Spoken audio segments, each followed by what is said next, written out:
of my talk is early medieval Karnataka through its coins.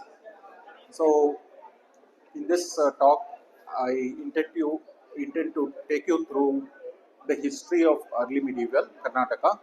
That is the period from about 7th century till about 12th, 13th century, through the coins of the various dynasties that have ruled in Karnataka. So we all know what is the definition of a coin. How do we define a coin? I think you all know. It is a piece of metal, and it has standard weight, it has standard fineness, and more importantly, it has a stamp of an authority. And lastly, it is a thing that the people should accept, because if the people don't accept, then it will not be a successful coin. So, where are ancient coins found? So, these are the various places where ancient coins are found. We have archaeological excavations, treasure hoards, that is, old savings from the past that have been accidentally discovered in the present, ancient mounds, that is, ancient habitation sites, temple hoards. So, there are some ancient temples, for example, the Tirupati Balaji temple. So, they also have accumulated coins over the centuries, and they can be a source of ancient coins. And lastly, but most importantly, dried riverbeds.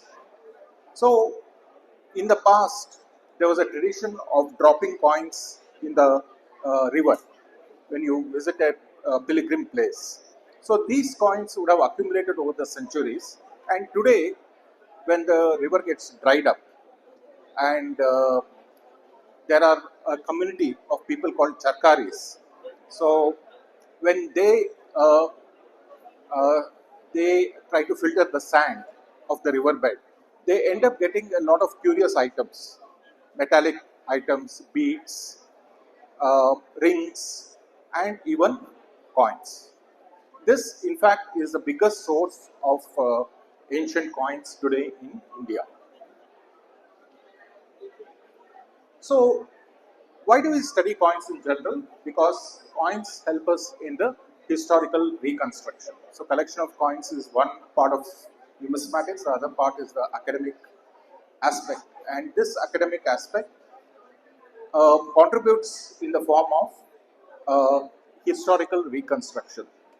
In India, in the Indian context, we know that we have very less written historical sources.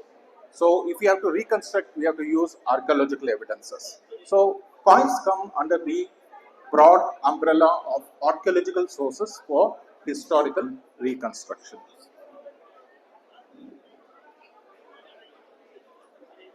Before we talk about the early medieval coins of Karnataka, we will see some terms. We'll become familiar with some terms that I'm going to use. One is motif. What is motif? Any design that appears on the coin is called as a motif. And what is a legend? Any writing that appears on a coin is called as legend. Now, if you look at this particular coin, it is a coin of the Rashtrakuta dynasty. It's a copper coin, and you see the motif of a bust of a king. Eyes, there's a nose, there's an ear. So the king is uh, turned towards the right. And on the reverse, we have the legend. The characters or the script that you see here is called as early Telugu Kannada script. Okay, so this is the first time in this time period, that is 8th century. This is the first time we start calling a script as early Telugu Kannada. Before this, we don't call it as early Telugu Kannada. We call it as Southern Brahmi or Southern characters. But at this time, we start calling it as early Telugu Kannada. Now, why I have put this side as the obverse and the other side as the reverse is because this side has the head or the portrait of the ruler. So, I have termed this side, the left image, as the obverse of the coin, and the right image automatically becomes the reverse of the coin. Now, what type of scripts uh, and languages do we encounter on this particular series of coins of early medieval Karnataka? So, early medieval Karnataka coins, the scripts that we encounter are Telugu Kannada, like we just now saw, then early Nagari. So, Nagari, people think that it is a script of North India that has come down to the south, but not necessarily, because Nagari script was very much in vogue, in usage during the period of the Rashtrakutas. All over the kingdom, all over the Deccan region, the Nagari script was in use on their coins and on their copper plates. So that is called as early Nagari. Then slowly we have a flavor of Nagari developing, particularly in the Deccan, and we call it as the Nandi Nagari. Now we don't know why it was called as Nandi Nagari. We don't know why it was called, but it is quite distinct from Devanagari. So Devanagari and Nandi Nagari can be visualized as two sister scripts developing from the main Nagari script. So the Nandi Nagari script was in use in the Deccan and the Devanagari script was used in North India. Then language. What sort of language can we expect on the coins? Obviously, on Karnataka coins it will be Kannada, and also Sanskrit is also encountered. Now, the writings on the coins, what do they contain? Mostly, they contain either the name of the ruler or the title of the ruler, which is very obvious because the ruler who is issuing the coin wants to make sure that people understand who exactly is issuing the coin. Either it will be the name or the title. If it is a name, it helps us directly in the historical reconstruction. However, if it is the title, it becomes a little bit difficult because more than one ruler in the same dynasty shared the same title. So, if you get a coin and it has a title, you will not know, for example, whether it is Amoghavasha 1. If Amoghavasha is encountered on the coin, one will not know whether it is Amoghavasha 1, 2, Amoghavasha 3 or Amoghavasha 4. So there it becomes difficult to attribute the coin to a specific ruler. Okay, and in this case, paleography. So what is paleography? It is a style of writing, and the style of writing, we know that it used to change. Okay, the way we write Kannada now is different from the way we write Kannada in the 12th century. Okay, so sometimes paleography helps us to distinguish the periods. Okay, this belongs to 14th century, you can tell, because the style of writing looks like 14th century writing. Another coin we can say it belongs to 12th century. But when we talk about the same dynasty, the rulers are very close to each other. So paleographically also, we will not be able to distinguish that this belongs to this ruler or another ruler because they are very closely knit. There would be hardly 10 or 20 years difference maybe between these two rulers of the same dynasty. So paleography also does not help us in this context to segregate the rulers. So that is one of the issues that you are going to see. Many of the dynasties issued coins with a title rather than the name. That is a pattern that they followed, but today for us it poses some difficulty.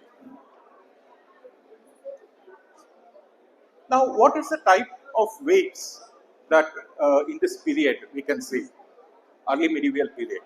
What are the coins? What sort of weight standard did they use? As you know, these coins had an intrinsic value. That means the coin, the precious metal content in the coin itself gave its purchasing power. As such, the weight of the coin becomes very important. Now, what sort of metrology or the weight standard these dynasties of early medieval Karnataka followed. So we have a Gadyana. So a Gadyana, also known as a Varaha or a Hon. These are all the names that comes in the contemporary inscriptions. So what was its weight? In the Rashtrakuta period, its weight was around 4.2 grams. Okay.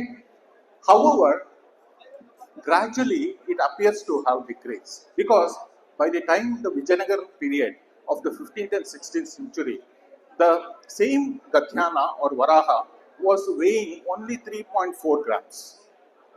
So from 4.2, it has come down to 3.4. Okay. Now, was Gadyana the only coin that we see in this period? No. We see its smaller denominations. So, what are the smaller denominations? We see another coin called as a Pana. It is also another gold coin. It was 1/10 of the Gadyana. So, if in the Vijayanagar period, if the Gadyana was 3.4 grams, then the corresponding Pana would have been 0.34 grams. That is 1/10. Okay. Some of the dynasties have also issued coins which are smaller than the Pana. The Pana is nothing but the Fanam. We also call Pana, Panam, Fanam are all synonymous. Okay. So it weighs 0.34 and you might feel that 0.34 is very small. But there are dynasties like the Hoysalas who have issued coins which are smaller than a Pana. And it was 1/4 of the Pana. 1/4 of a Pana means, just imagine the weight, 0.34, 0.34 divided by 4. What did it be? 0.08 or 0.09 grams. That was the weight of the Hana or of the Haga. So the coin Haga is 1/4 of the Pana. It was just at the tip of the finger you can hold the coin. Okay, but you might ask the question: why was such small weight coins minted? It becomes very difficult to handle, right? So that is a very logical question. So one of the things is these dynasties. Silver is a metal which is not easily found in Deccan and South India. So ಬೆಳ್ಳಿ ನಮಗೆ ದಕ್ಷಿಣ ಭಾರತದಲ್ಲಿ ನಮಗೆ ಸಿಗಲ್ಲ. Okay, silver mains ಇಲ್ಲ ಇಲ್ಲಿ. So ನಮಗೆ silver ಬೇಕಾಗಿತ್ತು ಅಂದರೆ ಏನ್ಷಿಯಂಟ್ ಟೈಮ್ಸಲ್ಲಿ ಅವರು ಅಫ್ಘಾನಿಸ್ತಾನಿಂದ ತರಿಸ್ಕೋಬೇಕಾಗಿತ್ತು. It has to be got from Afghanistan silver if anybody in the Deccan needs silver, or Burma and Thailand. Okay, those mountainous regions could source silver.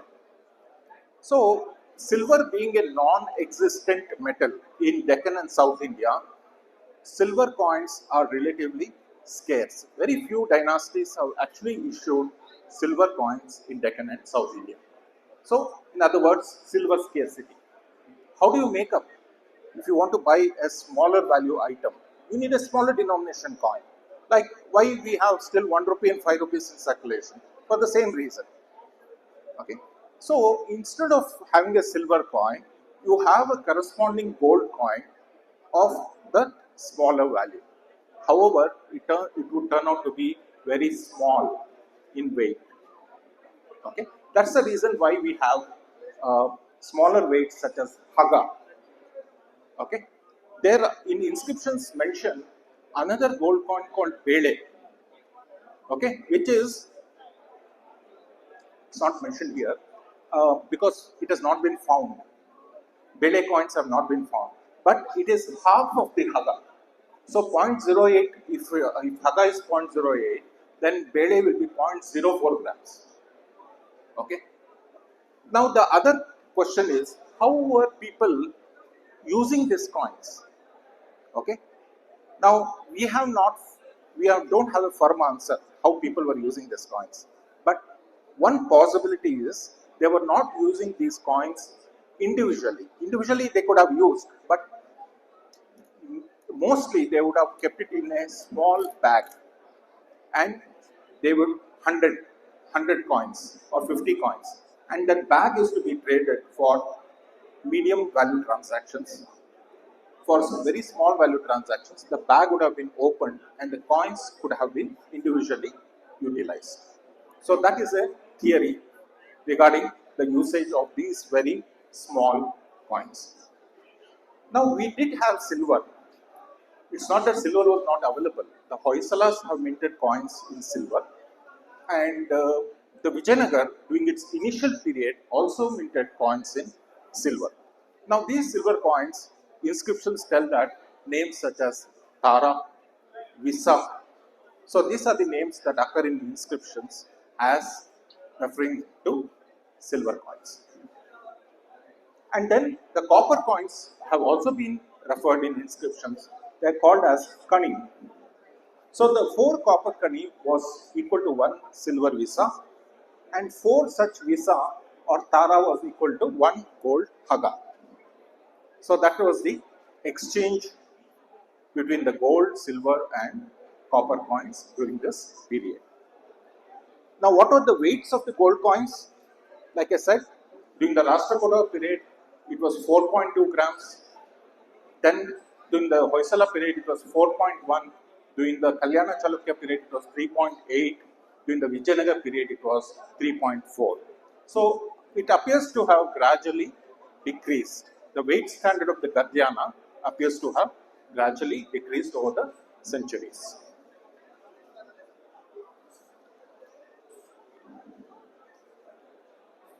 Now, who are the dynasties who issued coins in early medieval Karnataka?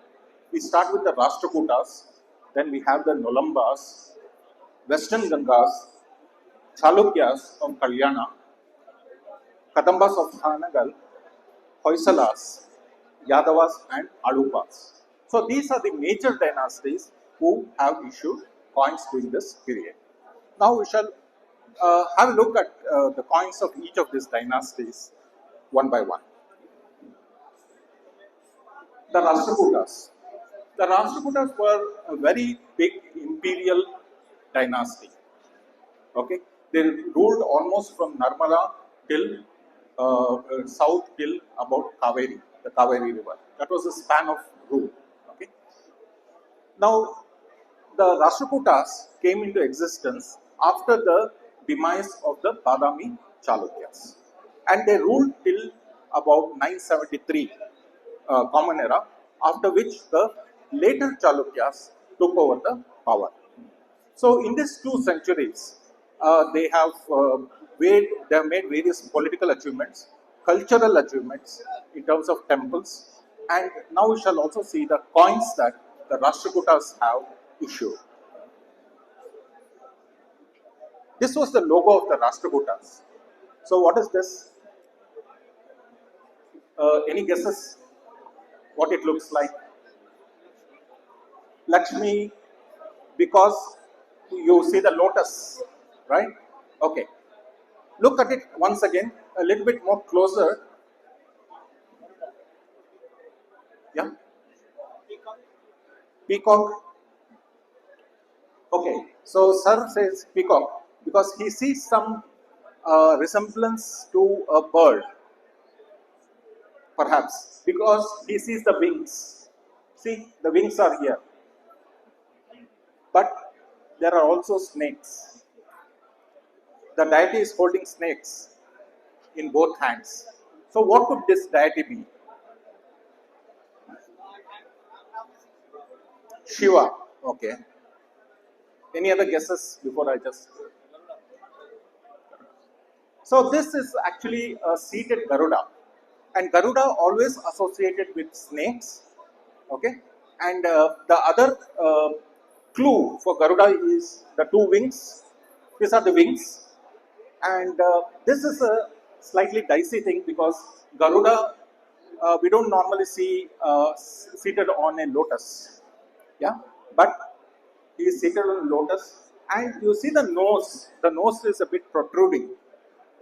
Okay, so all this, so this Garuda was the royal insignia of the Rashtrakutas. Now, these are the gold Gathyanas issued by the Rashtrakutas. So, the Rashtrakutas, till now, the coins that have been found are only Gadyanas. They are weighing about 4.2 grams. We don't have the Panam or the Haga denomination in Rashtrakuta. Only Gadyanas. So look at these Gadyanas. Now there's a very interesting thing here. Why did the Rashtrakutas choose this weight standard as 4.2 grams? Because they are the earliest dynasty probably in the Deccan that issued these Gadyanas. Okay. Now they could have chosen any weight. Why did they choose 4.2 grams as the weight for their gold coins? So the answer to this lies in the trade relation between the Rashtrakutas and the Arabs. So the Rashtrakutas used to import a lot of horses from the Arab Peninsula. Arab, as you know, Saudi Arabia today and the whole of Central Asia is very famous for horses. So different breeds used to be imported by the Rashtrakutas. Now, the Arab gold coin at that time was called as a dinar. Okay, and its weight was 4.2 grams. Now the Rashtrakutas thought, we are having trade relationship with the Arab Peninsula. Why not we start minting coins with the same standard so that our Gadyanas can be used directly and easily accepted by those Arab traders who come to the west coast of India. That's the reason they have used this weight standard of 4.2 grams. So this weight standard of the gold coin in the Deccan is having an influence from the Arab Peninsula. Okay. The influence was not just limited to the weight. If you closely look at, for example, this coin, you can see there's an Arabic script here. Now, why an Arabic script on an Indian coin at that time? Because the Rashtrakutas tried to copy those Arabic dinars.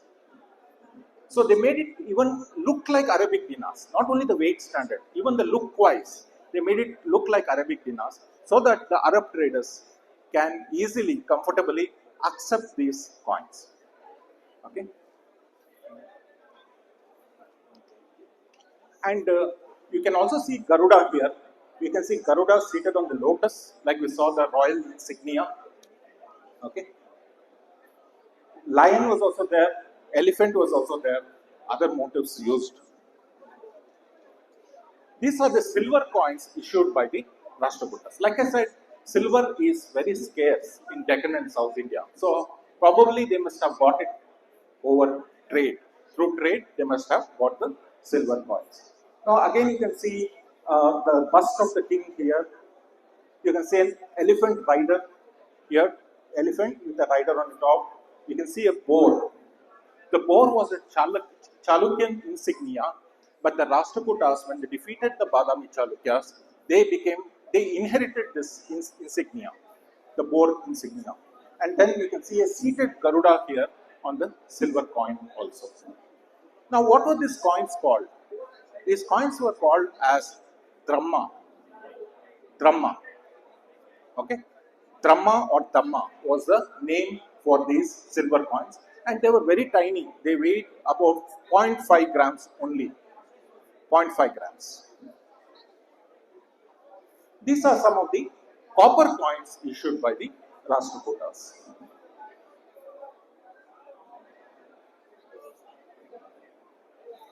You can see that these are of various weights, 0.3 grams, 2.86 grams. So from small to large to support different levels of purchasing power.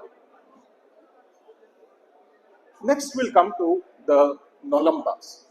So who are the Nolambas?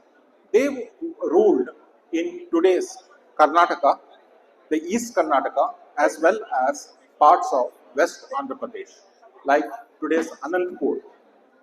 So all those areas came into an ancient region called Nolambawadi. And the Nolambas ruled from Nolambawadi. Their capital was called as Henjeru in today's Andhra Pradesh, West Andhra Pradesh. Okay. Now they defeated the Pallavas and then came to power. However, they were finally defeated by the Western Gangas. Now, their dynastic emblem was a bull, Nandi. You can see this here. This is a Fanam coin, a small coin. Fanam coin, Panam. Nandi, you can see, that was their royal insignia. Now you can see the Gadhyanas. So these are the Gadhyanas. These two are the Gadhyanas. They weighed about 3.8, 3.6 grams, already lesser than the Rashtrakuta weight standard. And this is the Panam, and that is the silver Tara. On all of them, you can see a seated bull because that was the royal insignia. One interesting thing happened during this time. The Nolambas, for some reason, they started using punchmark technique to mint their coins. For example, the coin on the top right is a punchmark coin. Okay, you can see these are all bulls, but that these are struck as punches, small punches. Okay, this is not a single die; it is made up of small punches. So this small bull can be used as an identifier also for identifying Nolamba coins.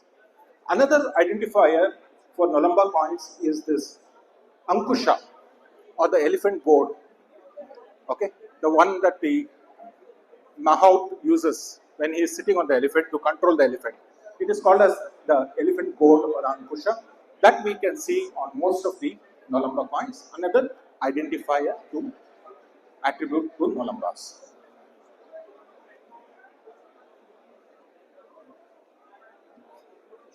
Next, we come to the Western Gangas. So, this was the area of rule of the Western Gangas. South Karnataka, little bit protruding into Andhra and Tamil Nadu. Okay, so that, and their royal insignia was the elephant. So you can see that elephant. Now, these Western Gangas ruled for a very long time. They ruled from the 4th century till the 10th century. But most of the time they ruled as feudatories. That means they were always under another major dynasty. Either it be the Badami Chalukyas or later the Rashtrakutas or even afterwards the Western Chalukyas for a small period of time. Finally, they were defeated by the Cholas. That is the end of the Western Gangas.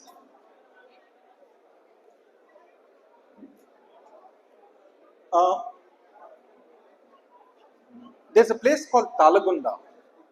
Are you familiar with this place? Talagunda. Central Karnataka, Talagunda.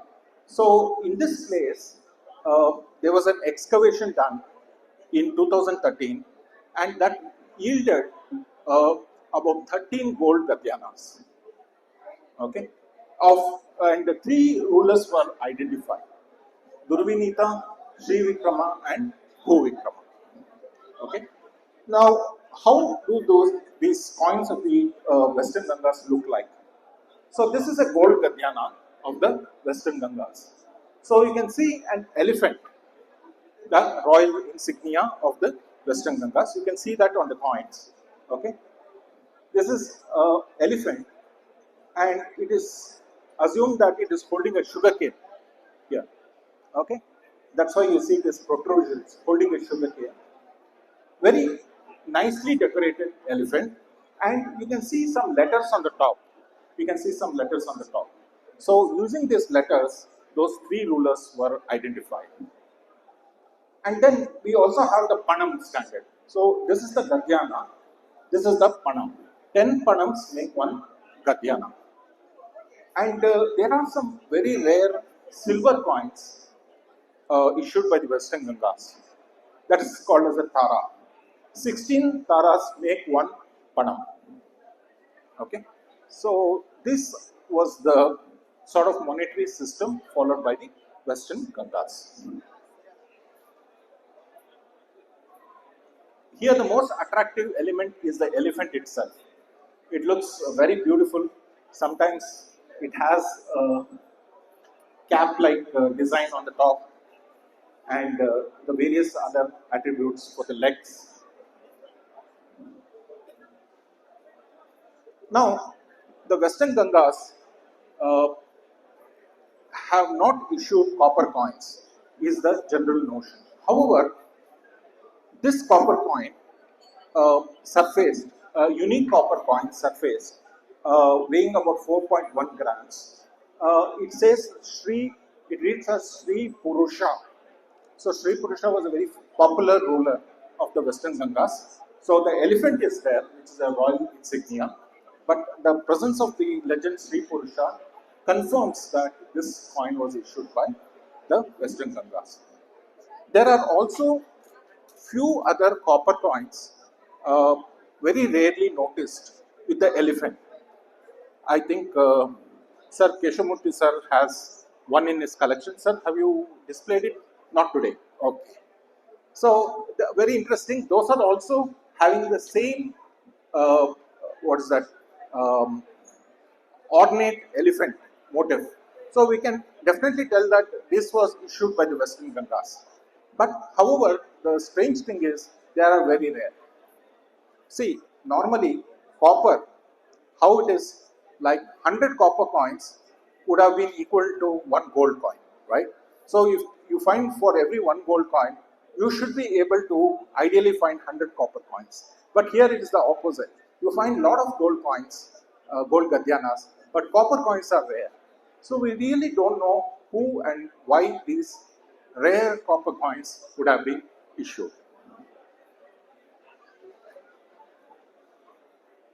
Next comes the Kalyana Chalukyas. So we are now moving from around 8th century Rashtrakuta period to the 10th century. The Rashtrakutas were actually replaced by Tailapa II. Okay. So he defeated the Rashtrakuta ruler Karkar II and established the what is called as the later Chalukya or the Kalyana Chalukya dynasty. They also ruled a vast expanse covering not only Karnataka but also parts of uh, Maharashtra and Andhra. Now, their insignia was also a boar because they are Chalukyas. They belong to the Chalukya family. Chalukya's royal insignia was always a boar. So, here also you can see this is a copper plate seal. It shows a boar on a lotus. Okay, and then we have a script here on the top. Now, these are the Gadyanas issued by the Western Chalukyas. Now, if you look at the weight, you can see what is the weight. The weight is around 3.8, 3.7, 3.6 grams. So, the weight standard has reduced from the time of the Rashtrakutas. One more thing that we can notice is the Western Chalukyas also followed a punch mark technique for issuing their coins. So you can see the Gadyanas, these are all punch mark Gadyanas. You can see these are all individual punches that have been put on the blank planchet. Here also you can see the punches.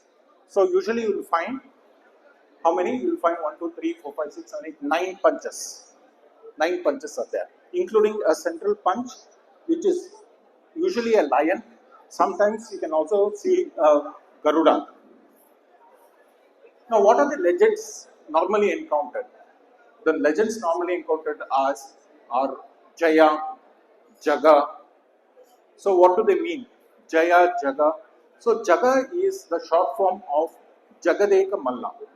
Jagadeka Malla is a very popular title of Western Chalukya kings used by many Chalukya kings. Not only one, many kings use the same title Jagadeka Malla. We also find other legends like Trailokya Malla, Bhuvaneka Malla, Bhuloka Malla, all usually Malla ending titles. Now these are the Phanams issued by the Western Gangas, Western Chalukyas. Now, if you are familiar with Kannada, just see whether you can identify the letters on these coins. You said this is K. Okay, fine. Okay, this is G. Okay, this is Nya. Okay, just try this again. Any other letter that you are right in a way, but it's not Nya.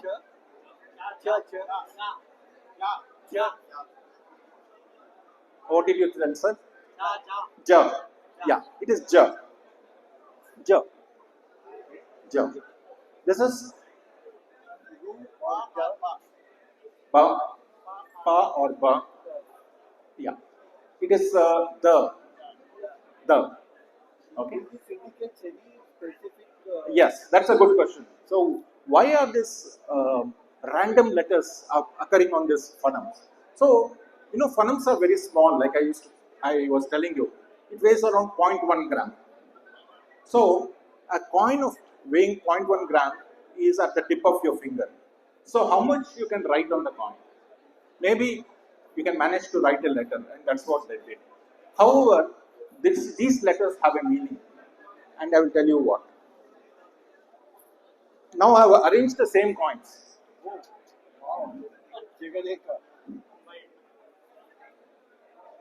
So it is Jagadeka. Western Chalukya, or also known as the Kalyana Chalukya. So if you look at it holistically, you get some meaning out of it. Jagadeka. And the lion, though boar was the royal insignia, you normally find lion on their coins. What would be the denomination of these? It is called as a panam.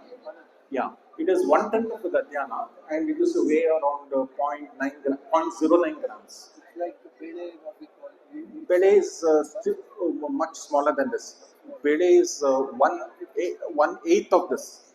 1/8 of this. 1/8 of this. So if this is 0.18 or 1/10, so if this is 0.4 grams, this is panam 0.4 grams, then the bede will be 0.04 grams. Huh? Tailapa was the first ruler of this dynasty. Yarane Tailapa the second. These are other coins. Paleographically, that is by the look of the letters, you can identify that they belong to the same period as the Western Chalukyas. However, even when you try to read, like for example, Sanida Bhupa, Gonida Bhupa, Nanya Gorujaga, they are titles. So we don't know to which king this title belongs. When will we know? Maybe when we find an inscription which says the title as well as the name of the ruler. Then we can attribute this to specific rulers. Till then, they are anonymous to us. And these are also uninscribed coins. Uninscribed coins, very difficult to attribute because there is no writing on it.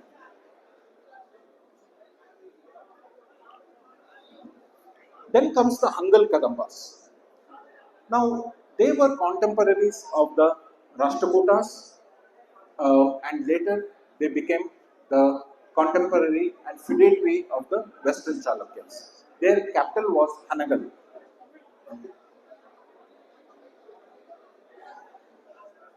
Their royal insignia was Hanuman.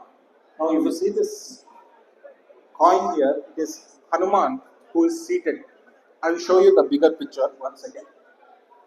Yeah, this is the coin. Hanuman who is seated. Okay. The lion motif continues. What the Western Chalukyas use, even these people use. Okay. Here, there are 3 letters on this coin. It reads as Na, Are you able to see here? 1, 2, and 3. It reads as Nakara. Nakara. Nakara or Nagara were a merchant guild in this time. Nakara or Nagara. They were a merchant guild. That means a group of merchants. Okay. They built a temple called Nakareshwara or Nagareshwara temple. Yeah. So the same letters Nakara occurs here. Nakara.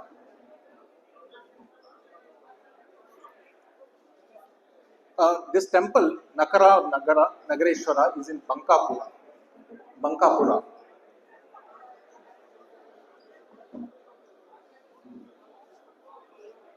Next comes the Hoysalas.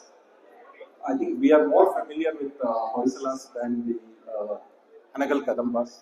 So they ruled with the capital at Dwarasamudra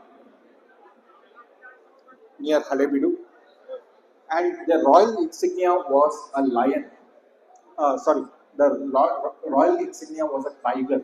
This is actually a tiger, and this is Sala killing a tiger. Okay, Sala is supposed to be the very first ruler of this dynasty, but he is a mythical figure. We have not found any evidence, archaeological evidence of Sala, but they claim that they originated from a king by name Sala, who single-handedly killed a tiger. These are the gold Gathyanas of the Hoysalas. You can see lion being depicted, but not just a lion, but you can see on the top Vishnu here. You can see another deity here, again Vishnu, because you have holding some of the the objects. This is like the Narsimha or Kirtimukha, you can see on the top of the lion. This is a Kalasha. So lion with different variations are seen, and on the rivers you have beautiful titles such as Nulambavadi Konda. Nulambavadi Konda was a title of Vishnuvardhan, and why he got his title is because he defeated and occupied he defeated the people ruling in Nulambavadi at that time and occupied that place, Nulambavadi. That's why he got the title Nulambavadi Konda. Similarly, he got the title Talakadu Konda. Okay. So these titles occur on the coins. Narsimha I, his name directly occurs on the coin. So you can see here it reads as Shri Pratapa Narasimha in Old Kannada letters.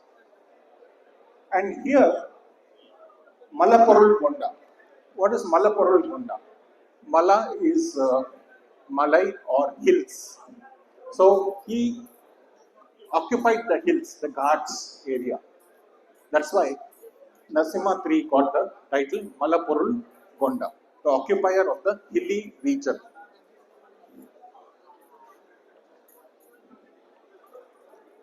These are the Pana, that is 1/10, like I said, 1/10 of the Gathyana, and silver.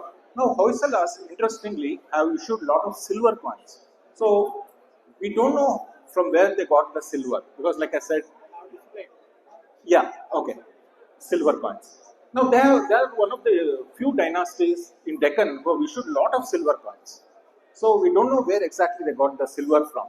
It will be very interesting to do a meta-analysis and find that out. Now, if you see the right side down, it is a rare copper coin. This coin is found only in Tamil Nadu. You might have heard of this place, Karur, very famous for beads. Okay, in that region, in the river beds, you find this copper coin. It reads as Posaleshwara. Posaleshwara. Now, Ha is pronounced as Pa in Tamil Nadu, and these coins are found in Tamil Nadu. We know from history that Hoysalas, towards the end, because of the conquest of the Deccan Sultanates, they were pushed down and down. Finally, they settled in Tamil Nadu.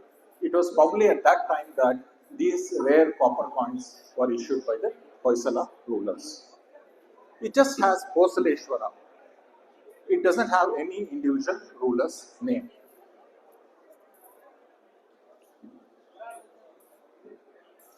Next is the Yadavas.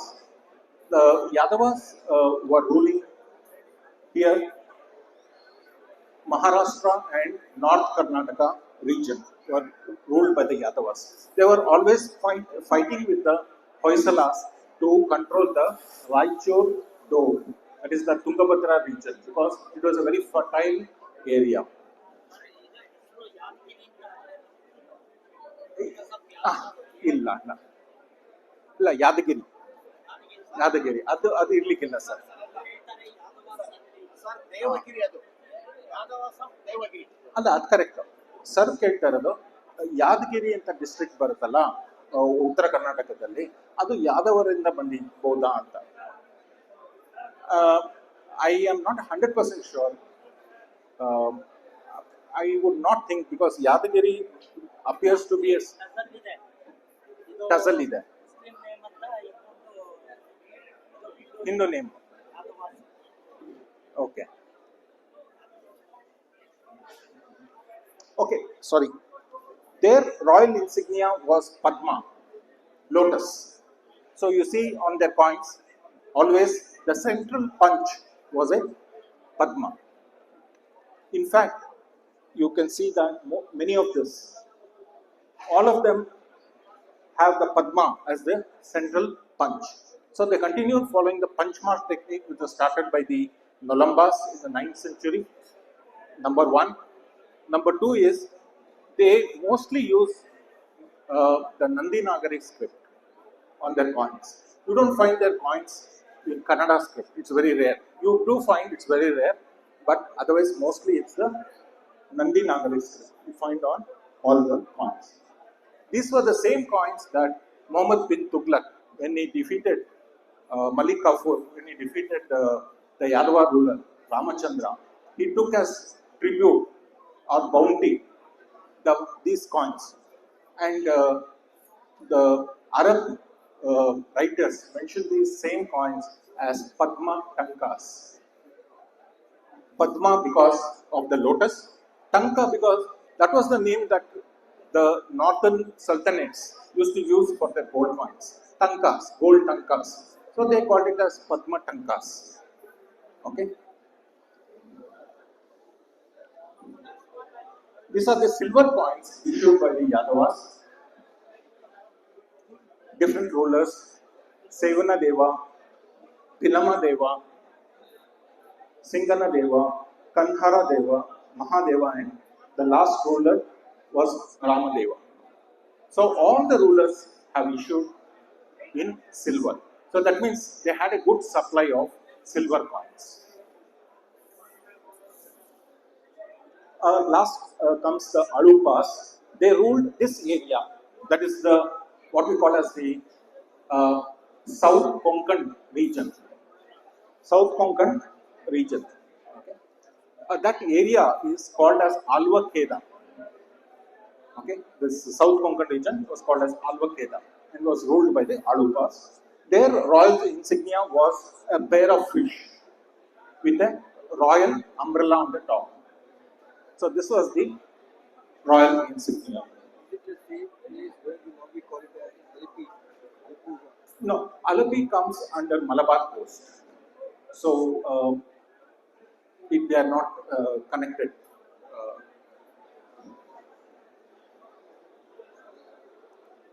They ruled only till the time of Vijayanagar. Later on, the Vijayanagar rulers defeated them and then they stopped issuing the coins because they lost their independence. So these are the top two are the Gadhyanas issued by the Alupas. The left one is in Kannada script and the right one is in Nagari script. So you can see the difference in the script. However, they read the same thing. What do they read? They read as Shri Pandyam Dhananjaya. Okay? They claim descent from the Pandyas. Who are these Pandyas? The Pandyas are the rulers who ruled from Madurai in Tamil Nadu. These people claim descent from them. That's why they put the legend as Sri Pandyam Ananjaya. The bottom two are the phonemics. In all these coins, you can see the pair of fish, which is actually an auspicious symbol. One of the 8 Mangala symbols, Ashtamangala, what we call. One of them is the pair of fish. So, pair of fish, on the top you have the canopy or the umbrella. Same thing, little bit more stylized here. Again, this is, you have turned this, it's a pair of fish again. This is the letter Shri in Kannada, this is the letter Shri in Nagari. So they use both Kannada and Nagari. So if we have to conclude whatever we just discussed, early medieval Karnataka has a lot of coins. Some historians claim that early medieval period there were scarcity of coins, but it does not look like that. Gold was introduced, gold coins were introduced during this period. We have Shatavahanas ruling in Karnataka, but they did not issue gold, they issued only silver. The Rashtrakutas were the earliest to issue gold coins in Karnataka. Silver coins were also used and also copper coins. We find fractional coins like the Haga and the Pana. They indicate higher level of monetization. That means coins could be used for both small as well as large transactions. Punchmark technique, we see the reoccurrence of the punchmark technique during this period. From the start of the Nolambas, they start using this punchmark technique. And we see the use of titles. So instead of the names of the rulers, we normally see the titles of the rulers. So that is a pattern that we start seeing during this period. So that concludes my talk. Thank you for a patient listening.